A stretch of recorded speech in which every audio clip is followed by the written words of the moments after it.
11 каналдын түз эфиринде Алатоо маалымат программасы. Саламатсыздарбы? Кутман кечиңиздер менен студияда кызматта Мирзат Муканов жана Гүлжан Кулманбетова. Бүгүнкү чыгарылышта. Элин тааныткан эр жүрөк. Орусиянын президенти Владимир Путин кыргызстандык Марат Исаевди сыйлоо туурасында жарлыкка кол койду. Азык-түлүк коопсуздугу. Маселени президент Алмазбек Атамбаев айыл жана суу чарба министри менен талкууга алды. Кадыры арткан кыргыз армиясы өз ыктыяры менен аскерде кызмат өтөөнү каалагандардын саны көбөйүүдө. Жаз жарыш. Аба ырайынын жагымдуулугу быйыл баткендик дыйкандарды талаага эртелеп чыгарды.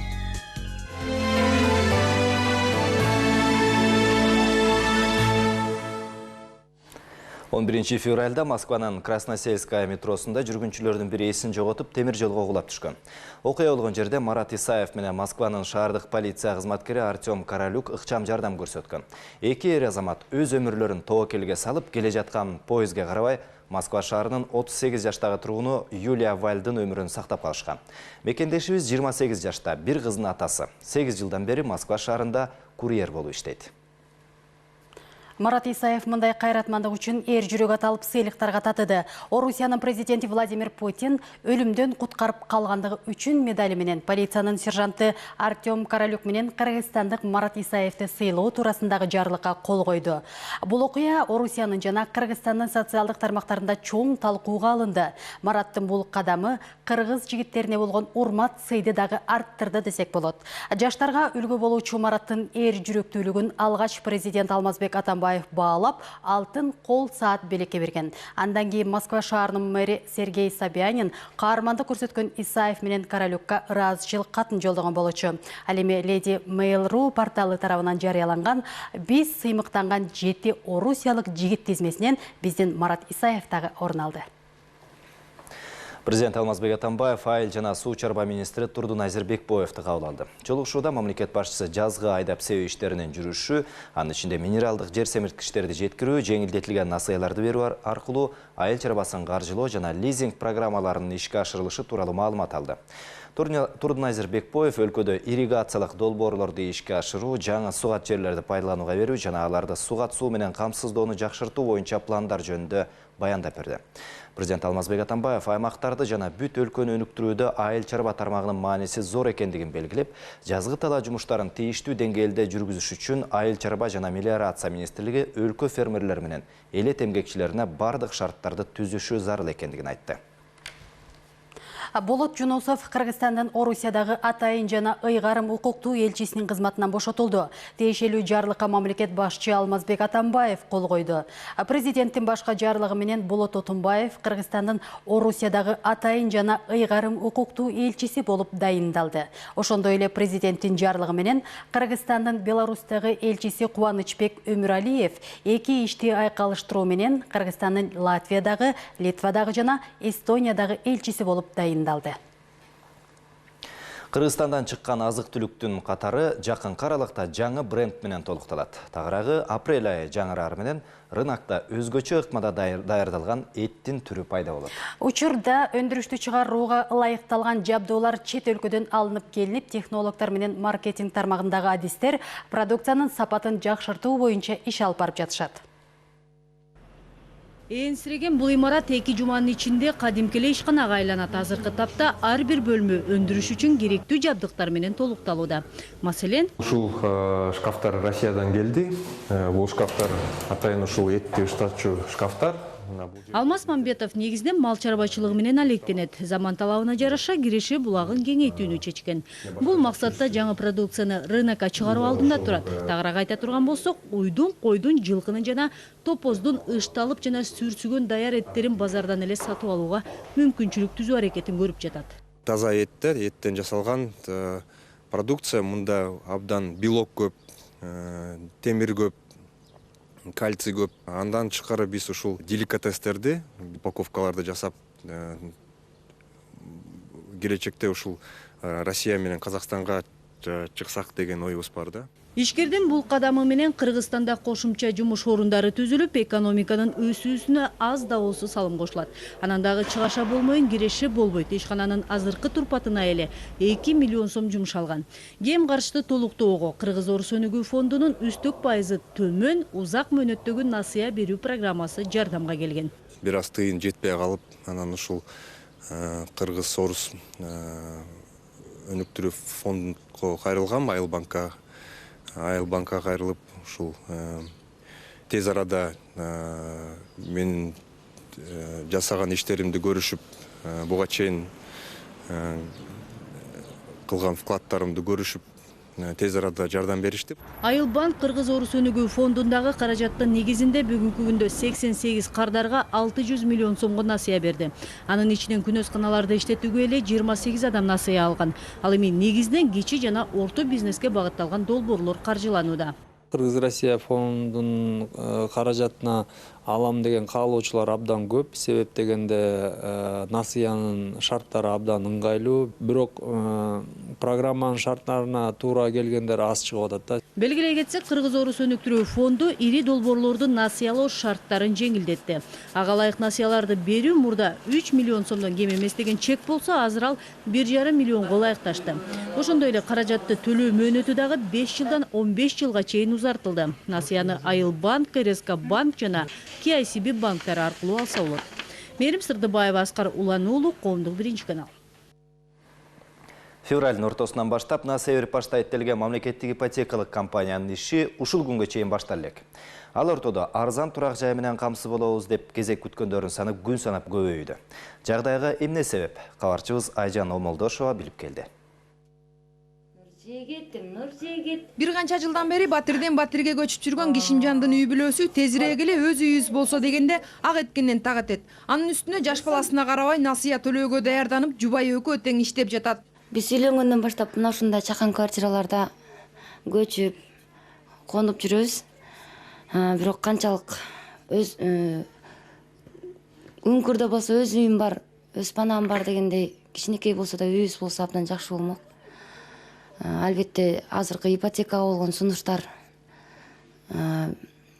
бизге дагы берилсе абдан сонун болмок да. Кишимжанга окшоп арзан турак жай үчүн бериле турган насыяны күтүп жаткан үй бүлөлөр көп. Себеби мамлекеттик айлык менен отургандарга ай сайын батир үчүн каражат төлөгөндөн көрө өз үйү үчүн насыя төлөө бир кыйла утуш. Расмий эмес маалыматтарга ылайык арзан турак жай берилет делген билим берүү тармагындагы турак жайга муктаж үй бүлөлөрдүн саны эле 17 миңден ашык. Ал эми саламаттык сактоо тармагында деле бул көрсөткүч мындан кем калышпайт. Андыктан насыя берилет делген февраль айынын орто ченинен берки ар бир күн бул үй бүлөлөр үчүн кылымга тете болууда. Буга чейин үнөмдүү типтеги үйлөрдү куруу менен алектенген курулуш компанияларга дагы батирлерди сунуштоо боюнча талап түшкөн эле. Бирок азыркы күнгө чейин эч кандай суроо талап боло элек. Биздин үйлөр негизинен эконом класстагы үйлөрдүн катарына кирет. Ошол эле жана мамлекеттик ипотекалык компанияга сунуштап аткан ошо батирлерге ошолор дал келет дагы. Ошол бизге 70 чарчы метрден ашпаш керек дегенден анан ушул биздин бир тизмебизди берип, бизде ушундай батирлер бар, шуну алыңыздар деп. Бирок тилекке каршы бизге эч ким чалып кайрылган жок. Ал эми мамлекеттик ипотекалык компания өкүлдөрү жагдайды уюштуруу иштеринин дагы бир аз кечеңдеп жаткандыгы менен байланыштырууда. Анын үстүнө тиешелүү ведомстволор менен болуучу кеңешме тез арада өтө турган болсо, анан барып иш башталсын деген өкмөттүн токтому да чыгыш керек. Тилекке каршы анча-мынча бир ошо уюштуруу иштеринин бүтпөй калгандыгына байланыштуу бүгүнкү күндө ошол тизмедеги жарандардын арыздары каралбай жатат. Аркы жумада ошо биринчи жообун берип, мүмкүн ушундай болуп калышы мүмкүн, биринчи ошо ипотекалык насыяларды берип калганга аракет кылабыз. Айта кетсек, мамлекеттик компания жеткиликтүү турак жай программасын ишке ашыруу үчүн түзүлгөн. Мында насыянын максималдуу көлөмү 3 миллион сомдун чегинде болуп, алгачкы төлөм турак жайдын жалпы баасынын 10-30% чейинки сумманы түзөт. Ал эми үстөктүн көлөмү 12-14% чегинде болуп, ипотеканы 3 жылдан бери иштеген дарыгерлер, мугалимдер жана социалдык кызматкерлер ала алышат. Айжан Омолдошова, Нуркамил Асанов, Коомдук, биринчи канал. Кыргызстанда күнөсканачылардын ассоциациясы түзүлөт. Бул тууралуу биздин каналга демилгечи Сыргак Токталиев билдирди. Ал ырастаганда учурда ассоциацияга 120дай адам мүчө болуу ниетин билдирген. Кененирээк Айназ Кадырова айтып берет. Сыргак Токталиевдин күнөскана иштетип жатканына 3 жылдан ашты. Ал буга чейин бадыраң помидор өстүрүп келсе, азыр пекин капустасы менен ашкабакты сынап жаткан учуру. Ушул кабачок эртең эле бир карыштан ашып кетет. Ушул кабачок. Анан кийин бул азыркы учурда баягы жаңы күчүнө кирип жатат. Ошол себептен азырынча булар кички, бирок булар саат санап өсүшөт экен. Токталиев ишкерлерди бириктирүү максатында күнөсканачылардын башын бириктирүү демилгесин көтөрүп чыкты. Шериктештеринен колдоо тапкан соң ишти жүзөгө ашырууга бел байлаган. Түзүлгөн ассоциациянын максаты тажрыйба алмашуу. Кыргызстандын шартына ылайыкташкан бир концепциянын үстүндө иштөө. Дагы бир максат контрабанда кирип атпайбы азыр? Уулуу зат, кандай заттар кирип атат? Анын нитраттарын эч ким текшербейт, контрабанда өтө көп кирет. Ошол контрабандага биздин ассоциация бир аз болсо дагы бөгөт коюу, бир альтернатива сыяктуу. Биз деген негизи өзүбүздүн мындайча айтканда келечекти биз импорта заменяющий, экспорта ориентированный болушубуз керек. Адистер белгилегендей, азыркы күнөсканалардын басымдуу бөлүгү химикат колдонбойт. Ошондуктан өндүрүштүн бул түрү менен алектенгендер биригип, Кыргызстандан чыккан органикалык жашылчаларды дүйнөнүн булуң бурчуна жөнөтүүнү максат кылууда. Жеке эле СНГ рынокто эмес, башка рыноктарды дагы мындайча айтканда багындырыш үчүн өзүбүздүн органикалык продукция менен атын англисче койдук. Бул Кыргызстандын бириккен күнөсканалары. Ассоциациянын дагы негизги чоң максаттары бул деген күнөсканачыларга партнерлорду табуу, чет мамлекеттен инвестиция тартуу. Бул аракет күнөскана иштетүүнү каалагандар үчүн дагы маанилүү. Анткени алар чет жактан келген адистерден кеп кеңеш алып, тажрыйба топтоого мүмкүнчүлүк түзүлөт. Белгилей кетсек, учурда Кыргызстан боюнча 700дөн ашык күнөскана иштеп жатат. Ал эми ассоциацияга 120дай адам мүчө болоорун билдирди. Бул кадам менен алар өлкөнүн экономикасын турукташтыруу аракетин көрүп жатат. Евразия экономикалык биримдиги продукциялардын экологиялык жактан таза болушун талап кылат. Андыктан кыргызстандык күнөсканачылардын өндүрүмү башка мамлекеттердин суроо талабына ээ болот деген ишеним бар. Айназ Кадырова, Аскар Улан уулу, Коомдук, 1-канал. Айрым маалыматтар боюнча Бишкекте жашыл зона 2 эсеге азайган. Мында парктарды кыйып талкалагандан тышкары, ири курулуш жүргүзүп жаткандар эшигинин алдын тосуп калбоо үчүн бак дарактарды кыйып салууда. Маселен, Чүй менен Гоголь көчөсүнүн кесилишинде көп кабаттуу үйдү куруп жаткандар 19 түп бакты түп тамырынан кыркып салышкан. Теманы кабарчыбыз Улан Бакиров улантат. Гоголь көчөсүндө кыркылган бактар негизинен бул курулуш компаниясынын аймагына кирбейт. Ал жөө адамдар өтүүчү жол менен автоунаа жолунун ортосунда тигилген болчу. Бирок көп кабаттуу үйдүн алдын тостургусу келбеген. Анын үстүнө унаа токтотуучу жай кылууну көздөгөндөр суроо жоопсуз бактарды кыркып салышкан. Кыйылган бактардын арасында момундай адамдын кучагы жетпегендери да бар. Демек, бул бактар канчалаган жылдардан бери ушул жерден ары бери өткөндөрдү күндөн сактап, таза абаны бөлүп турган. Экологдордун айтымында ушул жалпы кыйылган бактардын айып пулу 300 000 сомдун тегерегин түзөт. Ал эми момундай чоң имарат куруп жаткандарга бул сумма анча деле көп болбошу мүмкүн. Бишкекте ансыз да аба булганыч болуп, жашыл зонанын азайып бара жатканын айткан тургундар өсүп жаткан бактын кыйылып жатышын калаанын экологиясына карата чыккынчылык катары баалашууда. Бул бактар канча жылда өнү өстү дегендей, аны бир күндө эле кесип салбады бул бактардычы. Канча көлөкө болмок бул жердечи. Мына эми аңырайып эчтеке калбады бул жердечи азырчы. Жашылданып турган бизге деле жакшы болчу. Анан бул этаждар курулуп, ушу жаратылышта бир четин бузуп атат да. Бактар кыйылып. Летом у нас такая жара, мы стараемся как Жайкысын биз көлөкө издеп калабыз. Азыр деле минтип ысып калды. Ал эми бизди ысыктан коргоп, таза аба бөлүп берген бактарды кыйып салуу экологияга карата зулумдук кылуу. Карабайсыңарбы, кыйылган бактардын алган эмес суусу кургай элек. Ар ким эле ушинтип кыркып талкалай берсе, шаарыбыз эмне болот? Ал эми курулуш жүргүзүп жаткан Орда Инвест компаниясы маалымат берүүдөн баш тартты. Болгону дарбазадан байкоосуз чыгып калган кызматкер кыйылган бактар соолуп калган болчу деп. Бирок кайсы дарак соолуп калганын көрсөтүп бере алган жок. Көрсөтүп эмне көрүп атпайсыңар, көзүңөр жокпу силердин? Мына биз здоровый бактарды көрүп атабыз. Здоровый бак эмес, бүт баары бул чирген бактар. Мына тетиги да бак. Силердин территорияга тиешелүү эмес жер кантип силерге? Сен кантип билесиң, Тиреш? Айта берет ана. Мамлекеттик экологиялык техникалык инспекциядан билдиргендей, долбоорлоо ишин жүргүзүүдө жөө адамдар өтүүчү жолду да курулуш компаниясы өзүнүн аймагына кошуп алган. Ошондуктан алар дарактарды эч кимден сурабастан кыйышкан. Бирок териштирүү көрсөткөндөй, курулуштун долбоорлоо документтери жасалма болуп чыкты. Мамлекеттик экологиялык экспертизадан өткөн корутунду жок экен.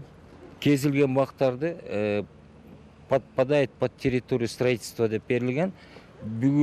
Бүгін анықталды, что жана частная фирма, проекты жазған частная фирма, жанагы проектный документация подделка болып шыққан бүгін билинди да. Эшигинин алдындагы бактарактарга зулумдук кылгандар четтен чыгат. Ушул эле Гоголь көчөсүнүн ылдый жагында жайгашкан медициналык мекеме дагы унаа токтотуучу жайды даярдоо максатында дарактарды тамыры менен жоготкон. Ордуна арча тигип коебуз деген мекеме ээлеринин буга чейинки бирин-экини отургузган жашылдары күн санап соолуп баратканы көрүнүп турат. Кыскасы, Бишкекте 1 метр жерге ээ болуш үчүн экологияны талкалоо кадимки көрүнүштөрдөн болуп барат. Улан Бакиров, Азамат Кыдыр Токтоев, Коомдук 1-канал. Кичи ГЭСтер электр энергиясын өндүрүүнүн эң үнөмдүү жана экологиялык жактан коопсуз булагы. Мындай пикирин премьер-министр Темир Сариев кичи гидроэлектр станцияларды куруу боюнча кеңешме учурунда билдирди. Жыйында инвестицияларды алга жылдыруу боюнча агенттиктин жетекчиси Алмаз Сазбаков маалымат берди. Анын айтымында өлкөнүн бардык дарыяларында кубаттуулугу 180 мегаватт саатка жеткен 87 кичи ГЭС курууга мүмкүндүк бар. Учурда чет элдик инвесторлордон наркы $65 миллион турган 81 мегаватт кубаттуулуктагы 6 кичи ГЭС куруу сунушу түшкөн. Ошондой эле кичи энергетика жаатында жалпы наркы $107 миллион 10 долбоор инвесторлор тараптан каралууда. Өкмөт башчы бул багытта алгылыктуу иштерди аткаруу зарыл экендигин белгиледи. У нас есть сейчас хорошая возможность. Ири энергетикага салыштырмалуу кичи ГЭСтердин инвестициялык долбоорлору бир катар маанилүү артыкчылыкка ээ. Алсак курулушту кыска мөөнөттө ишке ашыруу мүмкүндүгү бар. Биз кошумча кубаттуулуктарды түзүп, электр энергиясын пайдалануудагы жүктөмдү кыскартууга, чет элдик инвестицияларды тартууга, кошумча иш орундарын түзүүгө мүмкүндүк алабыз. Муну менен катар биз эң негизгиси электр энергиясын импорттоо көлөмүн кыскартууга жетише алабыз. Выработки электроэнергии для полива. Алем азыр биз менен түз байланышка Оштогу студиябыз чыгып жатат. Абазбек, саламатсыңарбы, сөз силерде. Рахмат, саламатсыздарбы. Ош облусунун Кара Суу районунда көп жылдардан бери таза суу маселеси чечилбей, эл агын сууну колдонуп келген. Колдонуудагы бул сууда токтоп калып, элдин ичүүчү сууга муктаждыгы күч алды. Сары Колот айыл өкмөтүнө караштуу Шералы айылынын жашоочулары сууну сатып алууга өттү. Акчага келген суу үнөмдүү колдонууну талап кылары белгилүү. Кургакчылык өкүм алган айылдыктардын арманы кезектеги сюжетте. Иришаяк болсо ошо чайга эле коебуз. Юубайбыз. Патила Нурматованын Шералы айылына көчүп келгенине 3 жыл болду. Ал 80 жаштагы атасы менен каналдын суусун колдонуп келген. Бирок суу какшып калгандан бери аны сатып ичүүгө аргасыз. Машина келет, 2 күндө бир келет. 1 ай болду, 1 айдан бери суу жок. Ар бир челегин 10 сомдон берет. Мен 3000 айлык алсам, 3000 айлык пенсиям ошо бардыгы эле сууга кетет. Ал мына 1 ай болгон болсо 1 айда баш жууп, кир жууп элекпиз. Ана кылай. Ушуну ичебиз. Айла жок ичебиз. Айылдыктар колдонгон каналдын суусу айлап кургап калат. Аны алдын алган бул үй бүлө суу сактап алууга көнгөн. Алдагы убактылуу жан сактоого жеткени менен оору жуктургандар жок эмес. Иттер өлүп калып салган суу иче беребиз, ылгыбайбыз. Бул суу жок болсо эмне ичебиз? Ачка калабыз. Суусуз жок адам жашабайт. Анан кийин бир неберем болсо салк болду.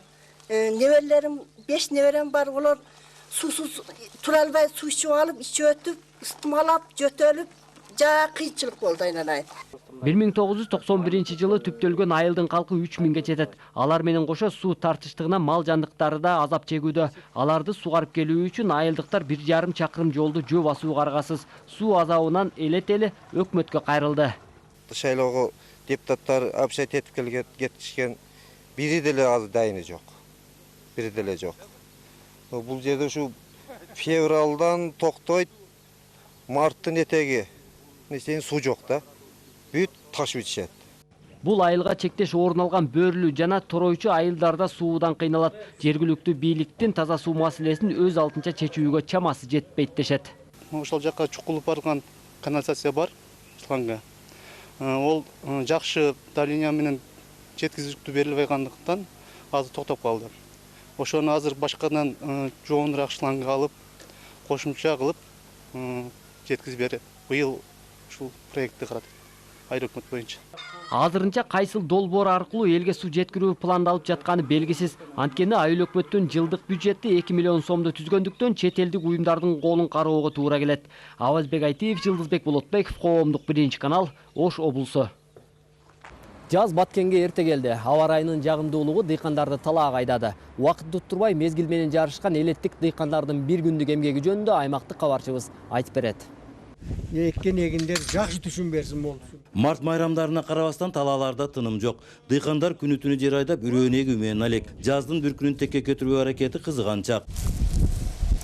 Ар бир күнү алтынга тете жаз мезгилин пайдалуу өткөрүү максатын көздөгөн Абдилла Пинназаров талаага эртелеп чыккандардын катарында. Ал 8 гектар кайрак жерине үй бүлөсү менен арпа өрөөнүн себебин баштады. Ата-бабалар айтчу эди, мен атам айтчу эди, 1-марттан bir mezgilde 65. жылы 1-марттан кош чыккан деп. Азыр илгери биз мана билгенден осы 15 марттан нары апрелдин бирлерге карап эгине кетет. Быйыл аба эрте келди да, жаз эрте келип, азыр мезгилде аракет кылып эгип жатабыз. Талаалар кара топурактуу, түшүмгө жагымдуу болгону менен суу жок. Андыктан дыйкандар жамгырга көз каранды. Аба ырайын жагымдуу болоорунан үмүт байлаган багбандар кайракы жерлерди бош калтырбайт. Жер ээлеринин мындай аракети жергиликтүү бийликтин колдоосуна ээ болуп, үрөөн, күйүүчү май, жер семирткич менен камсыздалууда. Майрамга карабастан мына бүгүн мына оңундан ашык мына трактор мына жерди айдап эгиндерди эгип атат. Мына элге чоң рахмат. Мына биздин Актатыр айыл өкмөтүнө быйыл мына өкмөт тарабынан 70 тонна слетер бөлүндү. Акчасы 16 сом 50 тиындан. Мына азыр кезде ушул боюнча элдер жакшы мына тизме кылып уюштуруу иштерин жүргүзүп атабыз. Өкмөттүн колдоосу өзгөчө жеңилдетилген насыялардын берилиши айылдыктардын жеңилин жерден орун колдоно алууда. Көп жылдык мөөнөт менен 1 миллион сомго трактор алган Акжол Мырзанын келкели келип, күнүнө 20 гектар жер айдайт. Иш мынтип жүрүшүп турса, насыянын мөөнөтүнөн эрте кутулат элем дейт элеттик тракторист. Тракторду кредитке алдым. Кредитке жакшы экен пайдасы. Мына элдин кызматын кылып, эгин эгип, жакшы пайда көрүп жатам. Зыяны жок. Ал иштесе болот. Асмандан жамгыр күтүшкөн жергиликтүү калк колдо үрөөн чачып дегендей бүгүнкү күндө өз аракеттерин көрүп жатышат. Адылбек Акматов, Рысбек Матайт уулу, Коомдук 1-канал, Баткен, Рават айылы. Бизде болгон жаңылыктар мына ушулар болду. Эми кезекти кайрадан Бишкек студиясына берем. Рахмат, биз болсо программабызды улантабыз. Ысык көлдүн Ак Суу районундагы балдардын шал оорусу реабилитация борборунун иши жакшырууда. Себеби Австралиядан келген жогорку категориядагы дарыгер Ник Вульфет кыргызстандык кесиптештерин дарылоодогу жаңы ыкмаларга үйрөтүп жатат. Австралиянын Кыргызстандагы элчилиги атайын каражат бөлүп, бул иш аракетти илгерилетүү максатын көздөйт. Медицинадагы жаңы ыкма жана жергиликтүү дарыгерлердин аракети аймактык кабарчыбыз Эдил Мелисбектин материалында. Хорошие результаты, то, что уже он может складывать. Профессор Ник Вульфеттин ыкмасында туаса шал болуп төрөлгөн балдарды дарылоодо өзгөчө ролду ата-эне дагы аткарат. Себеби ата-эне баланын жанында болуп кыймылдоосу, басып кетиши, калыбына келүүсүнө көп көңүл бурат. Андан кийин албетте дарыгерлердин катышуусу. Тажрыйба алмашуу окууларда негизинен Кыргызстан боюнча 28 медицина кызматкери катышты. Биз тренингтердин жүрүшүндө ДЦПга кабылгандарды дарылоодо жана калыбына келтирүүдөгү биздин кийлигишибизди жакшыртууну, шпилтөөнү жана лангеттерди коюуну жакшыртуу жолдорун карадык. Мындан сырткары ата-эненин да ролун байкап көрүп жатабыз. Себеби баланын кыймылынын тез жакшырып кетишине ата-энеде өзгөчө кызыктар болгондо гана жакшы натыйжа болот. Окуп, профессорлордун жанынан тажрыйба алган медицина кызматкерлеринин ичинде чынында оң натыйжа болуп жатат десек болот. Буга термалдык суулардын дагы жардамы тийүүдө. Себеби бул сууларда радондун, бромдун жана башка микроэлементтердин табигый аралашмалары айрыкча нерв системаларынын бузулушун калыбына келтирүүдө табылгыс дары катары эсептелет. 1 жашына келдик, анда отуруп алып эмеспиз. Биринчи келгенде баргандан кийин отуруп, ушактан ушу результат жакшы болуп, лечение ушактан жага баштады. Бияктан да дарылап, жалдан да дарыланып жүрүп ошо 4 жашында бастык. Таяк менен баскан бала таягы жок басат, такыр баса албаган баланы эптеп таякка тургузабыз, отура албаган баланы отургузабыз. Эми баягы убактысы менен келип дарыланып турса, жылыш жакшынакай болот. Арузатыма чырагым аппагым, сени көрүп мен тазара баштадым. Белгилей кетсек, бул реабилитациялык борбордун мындай иштеп кетишине өлкө башчысы дагы себепчи болгон. Буга чейин бүтпөй турган жаңы имаратта реконструкция иштери жүрүп, борбор толугу менен заманбап техникалар менен камсыздалды. Жакын арада реабилитациялык эмес, атайын ыңгайлашкан абилитациялык борборго айланышы мүмкүн. Быйылкы жылы бул борборго Австралия элчилигинин $35,000 колдоосу аркылуу интернет байланышта тартылат. Анын жардамы менен Австралиядагы адистер менен кеңешип, дарылоо иштери жүргүзүлө баштамакчы. Эдил Мелисбек, Бакыт Шайымбетов, Коомдук 1-канал, Ысык Көл облусу. Кыргыз армиясынын кадыр баркы жогорулап жатат. Жыл сайын өз ыктыяры менен аскерде кызмат өтөөнү каалагандардын саны көбөйүүдө. Алган эмес жогорку билимге ээ болгон жигиттер дагы жоокердик милдетин аткарууда. Быйыл жазында 3000 жоокер аскердик кызмат өтөөгө кабыл алынат. Ал эми альтернативдик кызматка 7000 чыкулуулан жазылган турат. Кадыр арткан кыргыз армиясындагы өзгөрүүлөр тууралуу кабарчыбыз Нургүл Жумабекованын репортажы. Рядовой Бешибаев. Я. Рядовой Мырзакеримов. Я. Автоматы разобрать. Есть. Калашников автоматын саналуу мүнөттө чачып, кайра кураштырып жаткан Төрөгелди Мырзакеримов 5 ай мурда эле курал жарактан түшүнүгү да жок болчу. Ал келечекте аскер болууну самабаса да, аскердик жашоого тез эле аралашып, жол жоболорду өздөштүрүп алды. 19 жаштагы жоокер мектепти аяктап эле аскерге кызмат өтөйм деп, өз ыктыяры менен аскер бөлүгүнө барган. Аскер жашоосу кандай десем, көнүп калсаң баары эле жакшы. Тамактануу убакыт сааты менен баарын жасайсың. Тартипке көнөсүң. Жогорку билимге ээ болуп, колунда диплому болсо да Нурсултан өз каалоосу менен кызмат өтөп жатат. 24 жаштагы жогорку билимдүү жоокер кызматын өтөгөн соң лейтенант наамына ээ болуп, аскердик билет алат. Антпесе жумушка орношуу жагы кыйынчылык жаратууда. Окууну бүткөндөн жумушка кирейин десем, бүт жакта военный билет керек экен. Ошондуктан мен служба кылам деп чечтим. Азыр 5-ай служба кылып атам. Армияда жакшы бар. Бишкектеги 29849 аскер бөлүгүнө кызмат өтөөнү каалагандын баары эле алына бербейт. Кадыр барктуу аскер бөлүк десе болот. Мындагы кызмат өтөгөн жоокерлер аскер сотун, аскер прокуратурасы менен коргоо иштери боюнча комитеттин мекемелеринде күзөттө турат. Мындан улам тандоодо талаптар бар. Военный билети жок адамдар баягы жумушка кире албай, кыйналып атышпай, ошондуктан ушул жумушка кириш үчүн биринчиден, экинчиден баягы эле патриоттук сезим менен активдүү киргенде өзүм мына 3 жылдан бери эле солдаттарды кабыл алып жүрөм. Барганда бир местага десек 3-4төн киши болуп калып атат да.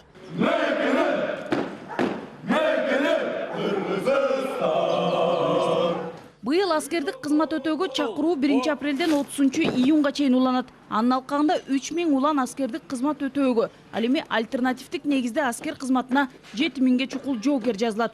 Бул 18 жаштан 25 чейинки өлкөнүн жарандары. Былтыр мурунку жылдарга караганда биздин жарандарыбыз аскерге баруу ынтызары күчөп, буюрса былтыр аскерге кете албай калдым.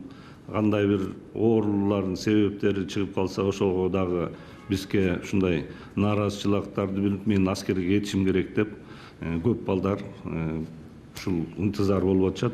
Азыркы армиянын мурдагыдан айырмасы асман менен жердей. Жоокерлер менен офицерлерге ар тараптуу мыкты шарт түзүлүүдө. Мамлекет тарабынан да армияга болгон камкордук жакшырды. Мындан улам аскердик кызмат өтөөгө каалаган азаматтардын саны артып жатат.